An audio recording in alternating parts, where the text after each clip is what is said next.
কিছু ছিল। আমি ছোট থেকে ভাবতাম জীবনে এমন কিছু করব যাতে মানুষ সামনে থেকে সম্মান না, পেছন থেকেও সালাম করবে। আমি ছোটবেলা ক্লাস টপার ছিলাম, এমনকি স্কুল টপার করেছিলাম ক্লাস 5-এ। তারপর আমার পাড়া প্রতিবেশী কয়েকজন নবোদয় চান্স পায়। আমি ভাবলাম, আমি ফার্স্ট টাইম নবোদয় স্কুলটার নাম শুনলাম, মাকে বললাম যে মা আমিও নবোদয় স্কুলে এন্ট্রান্স এক্সাম দিব। মা বলে না, তোকে হস্টেলে দেওয়া যাবে না, তুই বাড়িতেই থাকবি। আমার আলাদাই একটা জেদ ছিল যে আমিও নবোদয় পড়বো, সবাই পাড়ার প্রতিবেশী বলবে যে ওই মেয়েটা নবোদয় চান্স পেয়েছে, কত ভালো।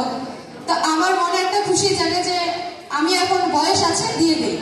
পরে আমি এক্সাম দিলাম। বাবা রোজ বিকালবেলা করে নিয়ে যেত টিউশনে। বাবা বলতো যদি চান্স না পাস তখন দেখিস তোর পড়াশোনা বাদ দিয়ে দিব। আমি চান্স পেলাম। মা খুব কান্নাকাটি স্টার্ট করলো, বোনও খুব কান্নাকাটি করলো, কিন্তু আমি তো সেই সময় হাসছিলাম। তারপর স্কুলে আসলাম। আসার পরে আমার তখন আর ভালো লাগতো না, মা বাবা আত্মীয় স্বজনকে ছাড়া। মাও কান্না করতো আমার কাছে এসে। তো আমার মা কান্না দেখে আমার খুবই ইমোশন হয়ে গেছিলাম। আমি সবসময় এটা ভাবতাম এখন বাড়িতে যাব, কিন্তু আমি যেতে ছুটি দিত না। তাই জন্য আমি খুবই কান্না করতাম। ও কান্না করতে করতে আমার শরীরও খুব খারাপ হয়ে গেছিল। তারপর এখন আমি ক্লাস 6-এ 39 র্যাঙ্ক করেছিলাম।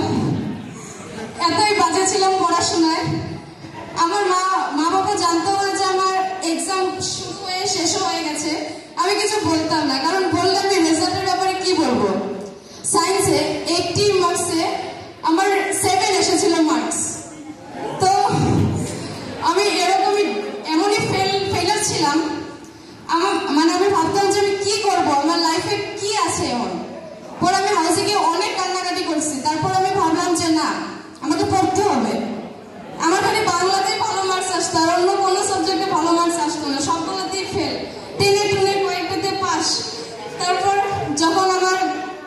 আমি যখন 7-এ উঠলাম তখনও 14, 15 এরকম কয়েকটা মার্কস পেলাম, কিন্তু PWD 2 থেকে 7-এর তখন থেকে আমার ইমপ্রুভ হয়েছে।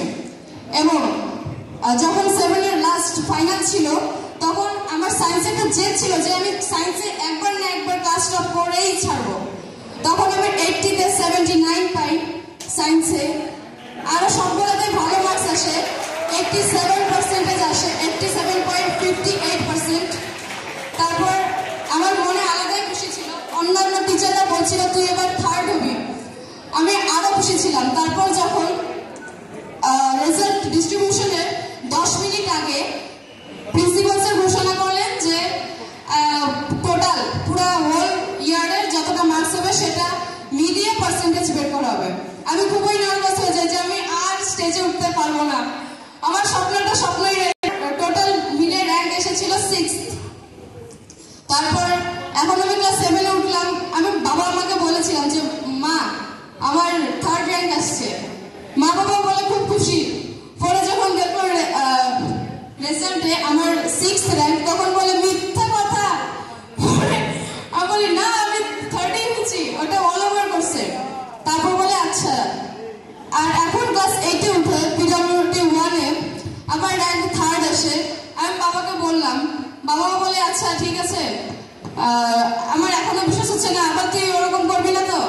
না, আমি তোমাকে প্রুফ পাঠিয়ে দেব। তারপর আজকে আমি ক্লাস টিচারকে বললাম ম্যাজিস্ট্রেট হব। এমন কিছুই আমার ভাবনা যে আমাকে বাড়ির লোকও সম্মান দিবে, সবাই সব থেকে আমাকে দূর থেকে সালাম করবে যে নন্দিতা দেবনাথ আলিপুরদুয়ারের ডিস্ট্রিক্ট ম্যাজিস্ট্রেট।